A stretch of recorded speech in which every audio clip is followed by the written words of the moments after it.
Bruce, when I first met him in Seattle, Washington, where I lived, and we both went to the University of Washington, he was teaching classes in Kung Fu, what he called Jianfang Kung Fu. And I took lessons from him. And at that time, that was his dream, was to teach martial arts, to bring the beauty of his martial arts, Chinese Kung Fu, to the American people and to the world. And so he was starting on a very small basis there in Seattle, Washington. And that's how we came to know each other, and I fell in love with my instructor, so to speak. Opportunities were not open to him in Hollywood. And so he went, you might say, out the side door to Hong Kong, where he began to make films, which are now a matter of history, and came back into the United States film industry through the back door of Hong Kong.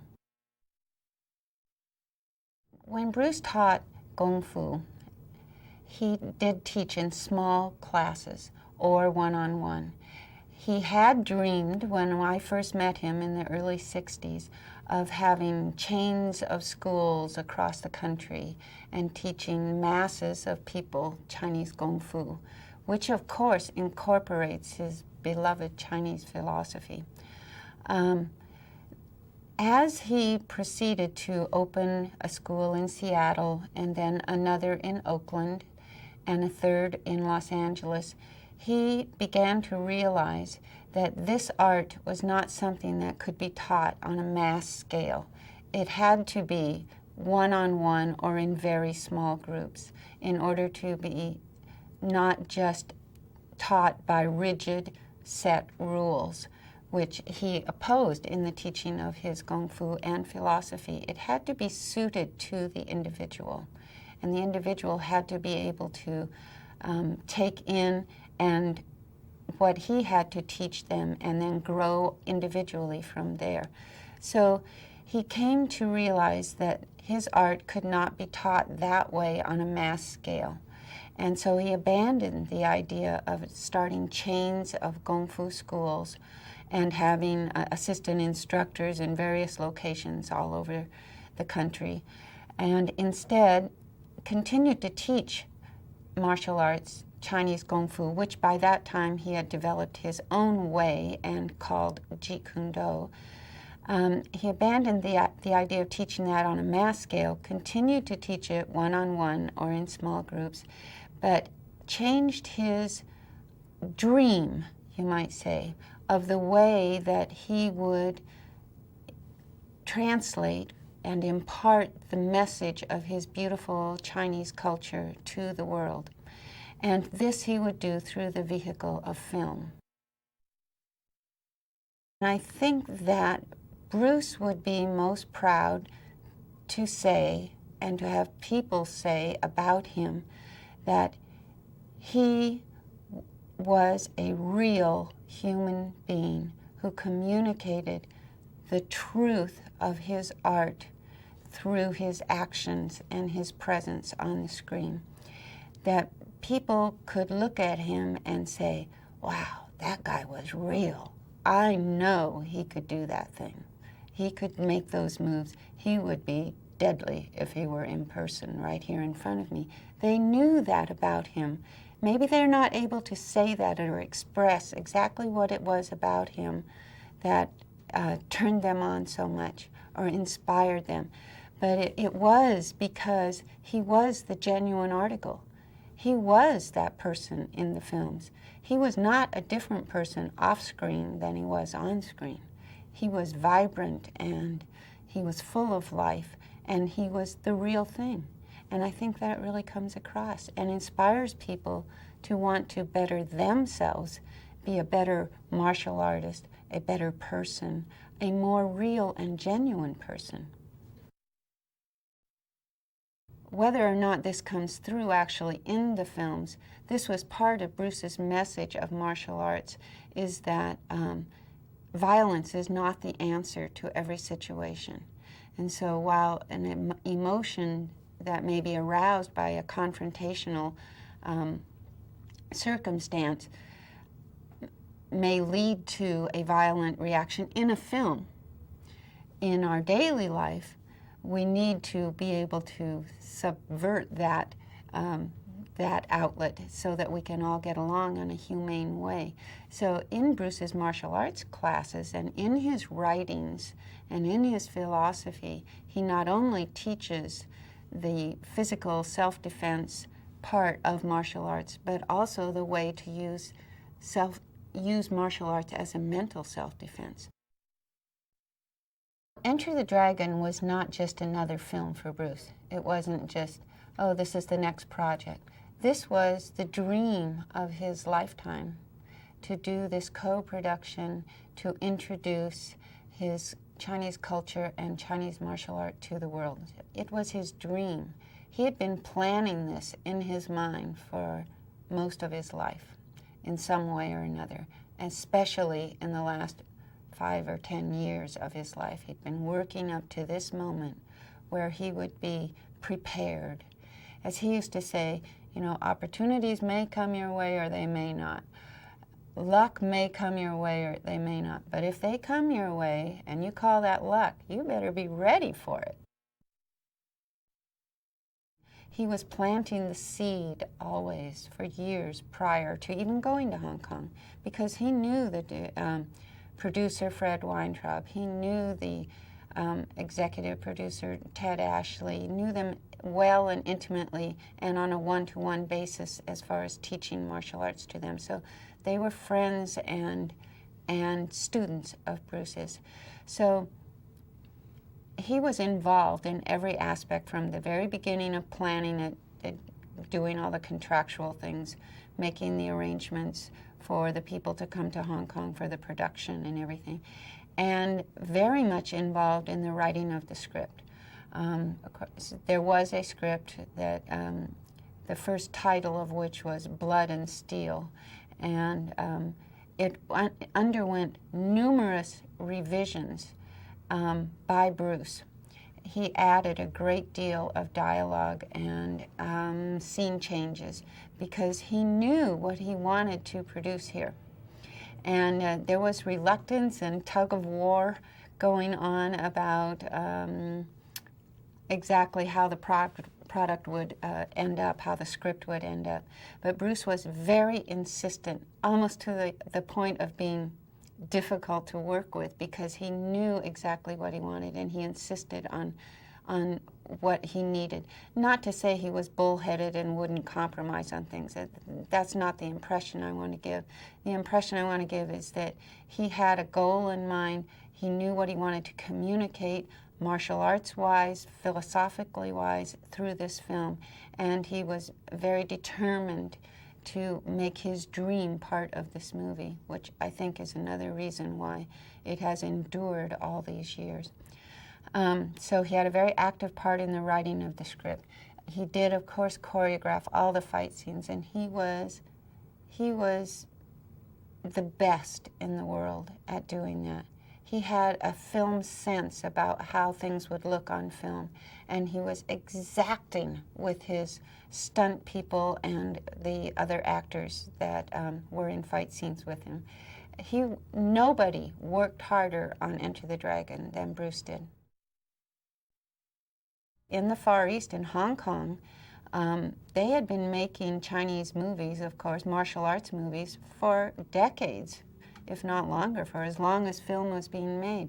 So Chinese audiences were very sophisticated on what looked good and very vocal about expressing if they liked a martial arts scene or didn't like it.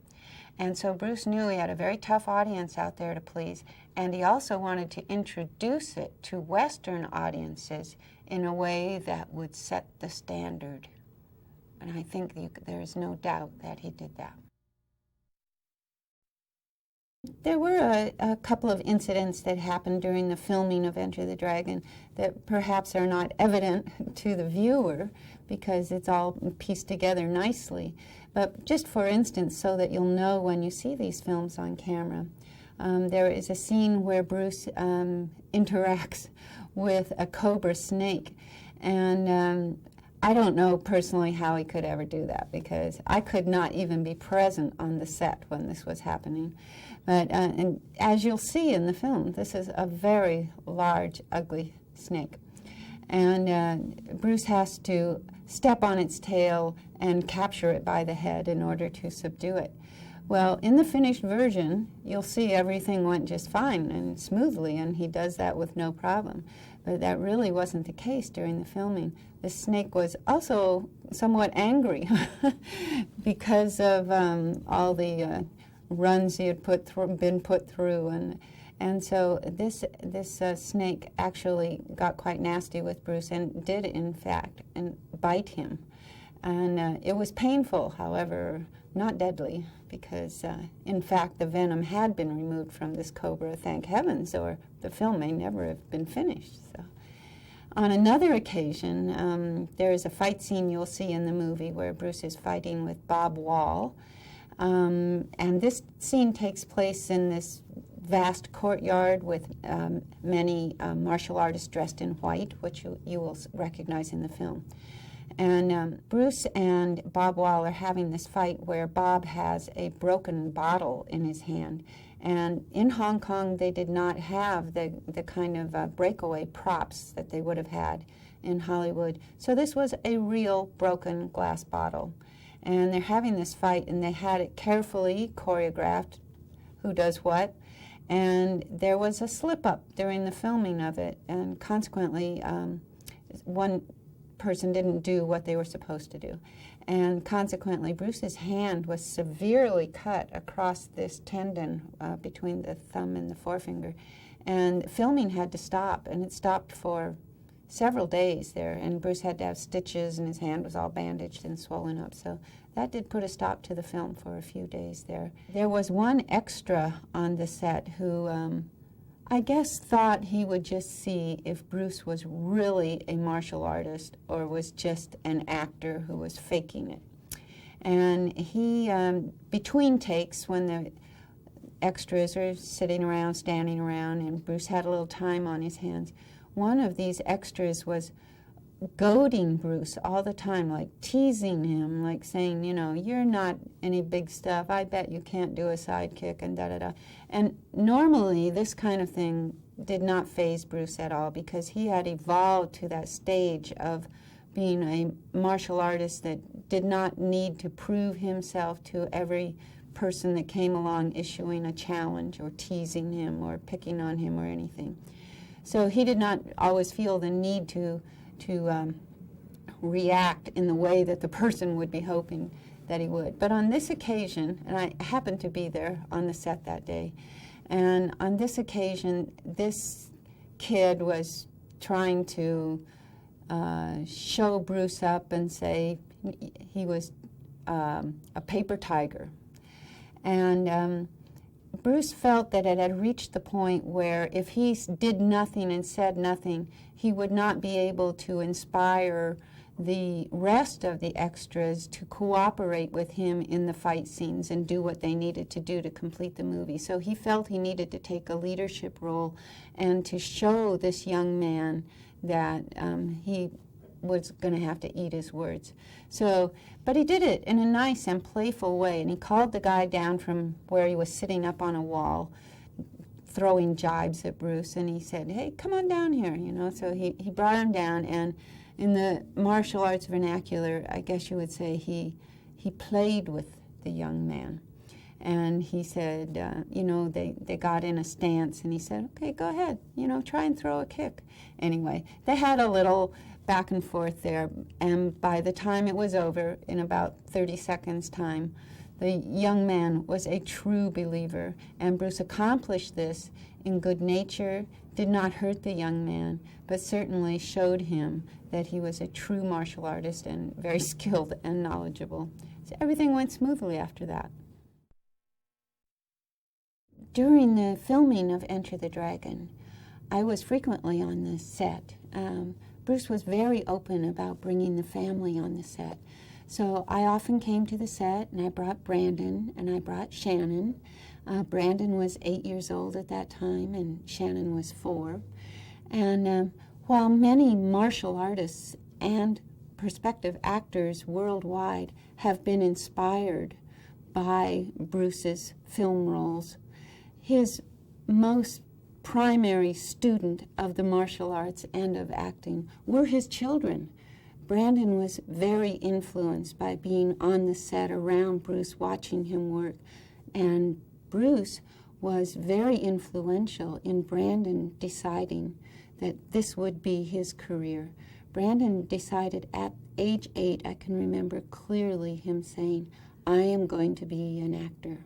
And now Shannon also, she was only 4 years old, but she is also influenced by that and has made that her career as well. So this was not only in their blood, the urge to perform and to perfect their crafts, not only in their blood, but in their upbringing, because Bruce was a very indulgent father. He shared himself, his career, and his passion with Brandon and with Shannon.